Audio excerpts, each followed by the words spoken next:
ಹೋಗಿದ್ದೀರಾ ಸರ್? ಸಮಾಧಿ ಬಳಿ ಹೋಗಿದ್ದೀರಾ? ಎಲ್ಲ ಬರ್ಕೊಳ್ತಾ ಇದಾರೆ. 1 hour ಹೋಗಿ ನೀವು ಕುತ್ಕೋಬೇಕಂತೆ ಸರ್ ಸಮಾಧಿ ಬಳಿ. ನೋಡಿ, ನಾನು ಕೂಡ ಕಂಠೀರವ ಸ್ಟುಡಿಯೋದಲ್ಲಿ ಶೂಟಿಂಗ್ ಮಾಡಿದ್ದೀನಿ. ನಾನು ಕೂಡ ಬೇರೆ ಬೇರೆ ಸಂದರ್ಭದಲ್ಲಿ ಅಲ್ಲೂ ಹೋಗಿದ್ದೀನಿ. ನನಗೂ ಕೂಡ ನಾನು ಬಹಳ ಚಿಕ್ಕ ವಯಸ್ಸಿಂದನೂ ಕೂಡ ರಾಜ್ಕುಮಾರ್ ಅವರ ಕಲೆ, ಅವರ ಕಲಾ ಸೇವೆ, ಅವರ ಕಲಾ ಅಭಿಮಾನ, ಅವರ ಕಲಾ ಪ್ರತಿಭೆಗೆ ಅಭಿಮಾನಿನೇ. ಆದರೆ ಯಾರು ಇವತ್ತಿನ ದಿನ ಆ ಅಭಿಮಾನಿ ಸಂಘದ ಪಟ್ಟಿ ಕಟ್ಕೊಂಡು ಒಂದು ರೀತಿ ದಬ್ಬಳಿಕೆ ಮಾಡ್ತಿದ್ರು, ಆ ರೀತಿನ ನಾವು ಸಹಿಸಕ್ಕಾಗಲ್ಲ. ಆ ರೀತಿ ಗಟ್ಟಿಯಾದ ಕ್ರಮ ಆಗತ್ತೆ. ಜೀವ ಬೆದರಿಕೆ ಕೊಡಕ್ಕೆ ಯಾರಿಗೂ ಹಾಕಿಲ್ಲ.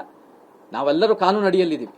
ರಾಜ್ಕುಮಾರ್ ಅವರು ಎಷ್ಟೇ ದೊಡ್ಡ ಸೂಪರ್ ಸ್ಟಾರು, 20ನೇ ಶತಮಾನದ ಸಿನಿಮಾದಲ್ಲಿ ದೇಶದಲ್ಲೇ ಬಹಳ ದೊಡ್ಡ ಸೂಪರ್ ಸ್ಟಾರು, ಅವರು ಕಾನೂನು ಅಡಿಯಲ್ಲಿ ಬಹಳ ಸರಳವಾಗಿ ಬದುಕಿದ್ದಾರೆ.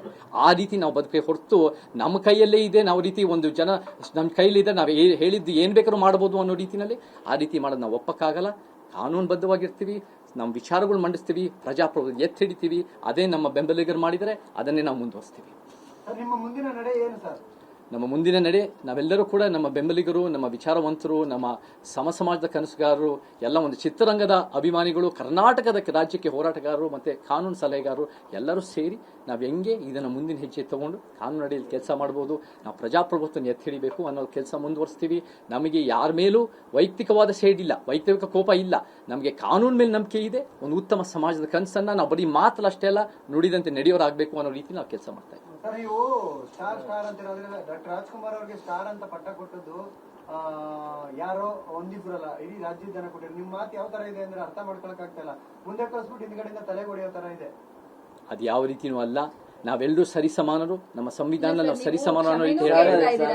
ಕ್ಷಮೆನೂ ಕೇಳ್ತಾ ಇದ್ದೀರಾ ಒಂದ್ ಕಡೆ, ಯಾರು ಬಂದಾಗ ಕ್ಷಮೆ ಕೇಳ್ತಾ ಇದ್ರ, ಹೋದ ತಕ್ಷಣ ಈ ನನ್ನ ಮಾತಿಗೆ, ನನ್ನ ಬರವಣಿಗೆ ನಾನು ನಿಲ್ತೀನಿ ಅಂತ ಹೇಳ್ತಿದ್ರ. ಇಲ್ಲಿ ನೀವು ಅಡ್ಡಗೋಡೆ ಡ್ಯುಯಲ್ ಸ್ಟ್ಯಾಂಡ್ ಇಲ್ಲವೇ ಇಲ್ಲ. ನಾನು ಅವಲೇ ಹೇಳಿದೀನಿ, ಅವ್ರಿಗೆ ನೋವಾಗಿದ್ರೆ, ಕೆಲವರಿಗೆ ನೋವಾಗಿದ್ರೆ, ಕೆಲವ್ರಿಗೆಲ್ಲ ಕಾನ್ಸ್ಟಿಟ್ಯೂಷನ್ ಅಲ್ಲಿ ಒಂದ್ ಹೇಳ್ತೀನಿ,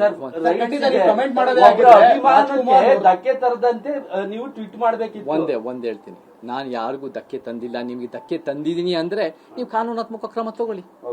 ಕಾನೂನಾತ್ಮಕ ಕ್ರಮ ತಗೊಳಕ್ ನಾನು ಫೇಸ್ ಮಾಡಕ್ ರೆಡಿ ಇದ್ದೀನಿ. ಬಟ್ ನಾವು ಕೆಲವು ಜನ ಅವ್ರ ರೀತಿಯಲ್ಲಿ ಅವರೇ ಎಲ್ಲ ಹೈಜಾಕ್ ಮಾಡ್ಬಿಟ್ಟು ನಾವೇ ಒಂದು ರೀತಿ ರಕ್ಷಕರಂತ ಹೇಳ್ಕೊಂಡಿರೋರು, ಅವರು ಬಂದು ದಬ್ಬಾಳಿಕೆ ಮಾಡೋದು ಅದು ಪ್ರಜಾಪ್ರಭುತ್ವ ಅಲ್ಲವೇ ಅಲ್ಲ. ನಾನು ಯಾರಿಗಾರು ನಮ್ಮ ಸ್ನೇಹಿತರು ಶಿವರಾಮೇಗೌಡರು ಇಂಥವ್ರಿಗೆ ಯಾರಾದ್ರು ನೋವಾಗಿದ್ರೆ ಅದನ್ನ ನಾನು ವಿಷಾದ ವ್ಯಕ್ತಪಡಿಸಿದ್ದೀನಿ. ಹಾಗೆ ಹೇಳಿದ ತಕ್ಷಣ ನಾನು ಹೇಳಿದ್ದು ವಿಚಾರ ಸುಳ್ಳಲ್ಲ, ಮತ್ತೆ ಈ ರೀತಿ ದಬ್ಬಾಳಿಕೆ ಒಪ್ಪಲ್ಲ. ನಮ್ಮ ಬೆಂಬಲಿಗರು ನಿಂತಿರ್ತಾರೆ. ನಾನು ಕಾನ್ಸ್ಟಿಟ್ಯೂಷನ್ ಪರವಾಗಿ ನಿಂತಿರೋದು. ನಾನು ಕಾನ್ಸ್ಟಿಟ್ಯೂಷನ್ ಓದಿ ನಾನು ಅದನ್ನ ಆ ವಿಚಾರಗಳು ಒಂದು ಸಮಾಜದ ಕನಸನ್ನ ನಾನು ಕೆಲಸ ಮಾಡ್ತಾ ಇದ್ದೀವಿ. ಅಭಿವ್ಯಕ್ತಿ ಸ್ವಾತಂತ್ರ್ಯ ಆರ್ಟಿಕಲ್ 19 ಅಡಿಯಲ್ಲಿ ಕೆಲಸ ಮಾಡ್ತಾ ಇದೀವಿ. ನಾವೆಲ್ಲರೂ ಒಂದು ವಿಚಾರಗಳ ನಡುವೆ ನಾವು ಜನರ ಮುಂದೆ ಇಟ್ಟು ಪ್ರಜಾಪ್ರಭುತ್ವ ನಂಬಿಕೆ ಇರೋದು. ಸಂವಿಧಾನದ, ನಾನು ನಿಜ ಹೇಳ್ತೀನಿ, ನಾನು ಯಾವ ಧರ್ಮದವನು ಅಂತ ನಾನು ಗುರ್ಸ್ಕೊಳ್ಳಲ್ಲ. ನಾನು ಸಂವಿಧಾನದ ಮೇಲೆ ನಂಬಿಕೆ ಇರೋನು ಅಂತ ನಾನು ಗುರ್ಸ್ಕೊಂತೀನಿ. ಸೊ ನಾನು ಆ ಸಂವಿಧಾನನೇ ನನ್ನ ಧರ್ಮ ಅಂತ ಹೇಳಿದೆ.